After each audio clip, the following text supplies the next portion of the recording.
It's story time.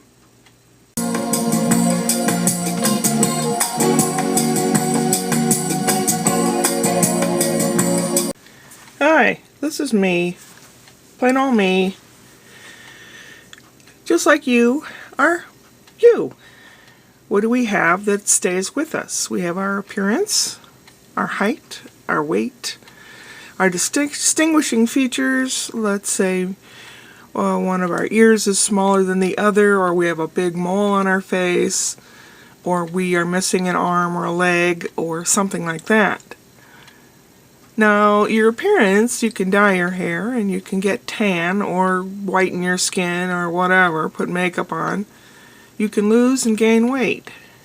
Now, your distinguishing features, maybe even a tattoo, you can't change those. Once you have that or maybe webbed toes or something, that's it. I mean, you could probably have surgery on webbed toes, but for the most part, that's a person. And through your life, you have health and wealth. That can change. You can be healthy or very unhealthy. You could have money or be destitute. Your well-being is how you feel inside. Your well-being is inside you. Generally, me normal. Often I'm amused. Sometimes I'm downright happy. And there I am normal again. A bit sad or depressed. Not real depressed, but just things are not going right.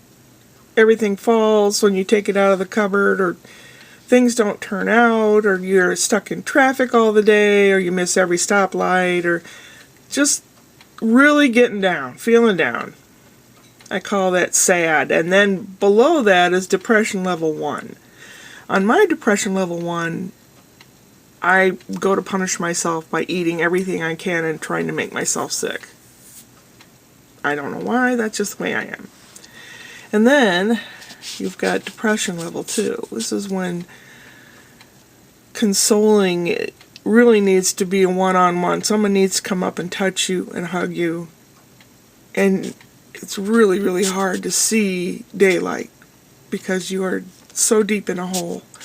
I call that depression level 2. That's when I don't eat anything. That's when nothing makes me happy.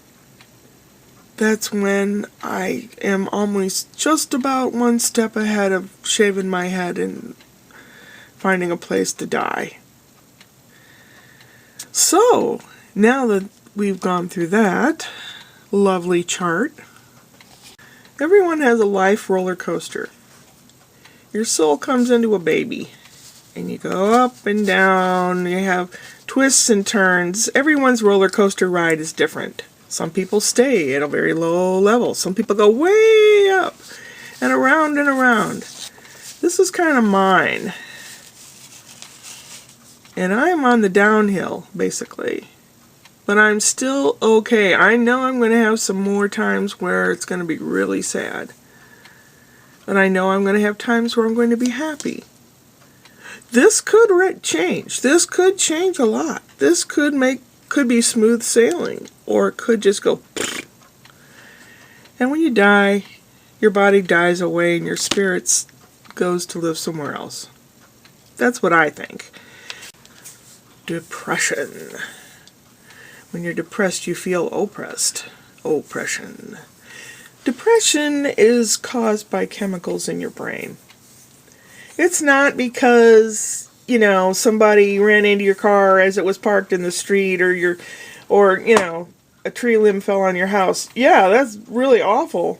But that's not what depression is. Depression is right in the center, above the brain stem. There's the medulla oblongata and all that, way up in the middle. Right in the middle, right back here in the middle of my head. Right in the middle. Right there. Is the area where chemicals are released, endorphins, that make you happy. Now, different things can release endorphins. Being athletic can help with that. Various things. You need to eat properly, you need to sleep, you need to move around and be athletic of some sort will help. it helps oil the hinges of the door of the endorphin. Beep, beep, you know. Of course, there's going to be times when you're sad and things don't go right. But you want those doors to freely open so that you can function. But if not enough of those endorphins come out, it messes you up. It really messes you up. There are days when, today, I want to be in bed all day. I got up because the kitty cat, he was sitting next to me, and then I don't think he knew, I don't think he thought I died, but he's like, well, this isn't working. But I got up and I fed him, and I had an egg sandwich, but I want to go back to bed, and it's only 6:30 in the evening. I just want to escape how I'm feeling. Now, some people do it with drugs, some people do it with alcohol. I don't know. Some people push through it. I don't push through it. I used to, but I don't anymore.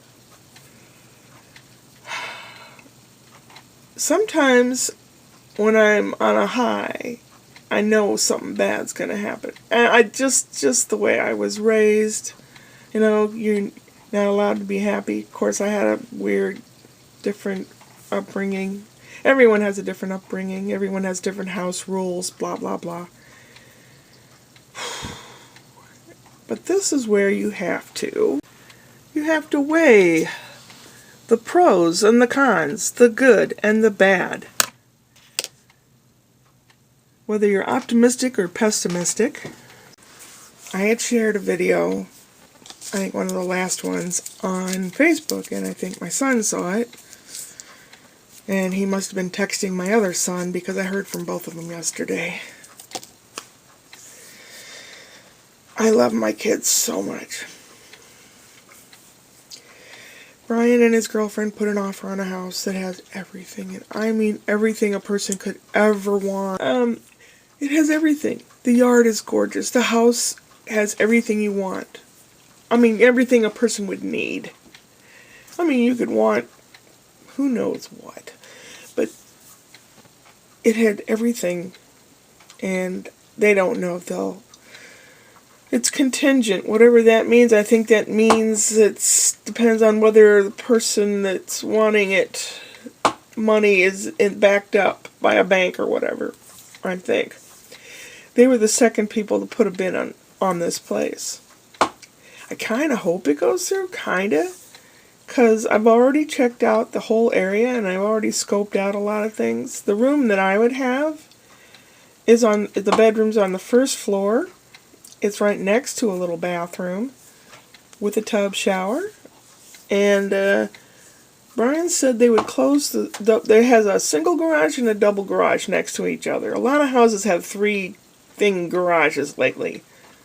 That's what people want, I suppose. And they would close off the big part, that's 2-car garage, and make it a little apartment for me. You'd put a kitchenette and a living space there, and then the bedroom would be the bedroom. So what did I do? I'm already daydreaming and planning and plotting. Isn't that terrible? Maybe it's not terrible, but shame on me. I know it's a distraction. A distraction to keep me from falling down in the pit of despair. I don't have anything that I absolutely have to do until the end of next week. So I have the luxury of lying around, whether I make a pity party or sulk or get things done around here or whatever. I have a week that I can do that before I must do stuff. Because when you must do things, like go to work and you're sitting at the desk, you're thinking of everything else except work. It's like, I'd rather be here. I'd rather start a business, and this is what I'd have, and this is what I'd call it. And I don't know. It's like my brain is always working. It's always moving. There's a trivia night coming up next week. Not the end of this week, but the end of next week. We're gonna win.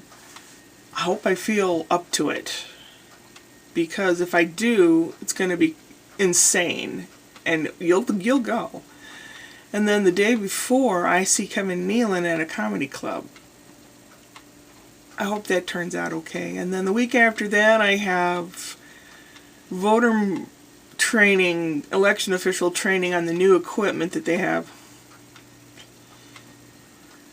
There is, I don't know when, there's 2 elections in the spring, one in the summer and one in fall.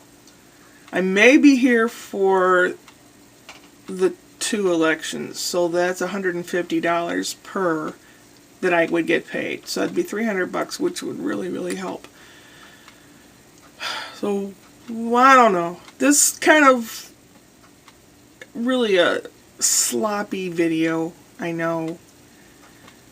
But whatever this is, whatever the journey, whichever way my roller coaster decides to go, I'll have you along. If you want to stay with me, it's fine. You want to see where this ride goes? I'm all out of prepared food, so I'll be making some new food. Maybe I'll vlog that, I don't know. And Wednesday coming up is Whoop Whoop Wednesday, where I will always have a joke for you. Upward and onward.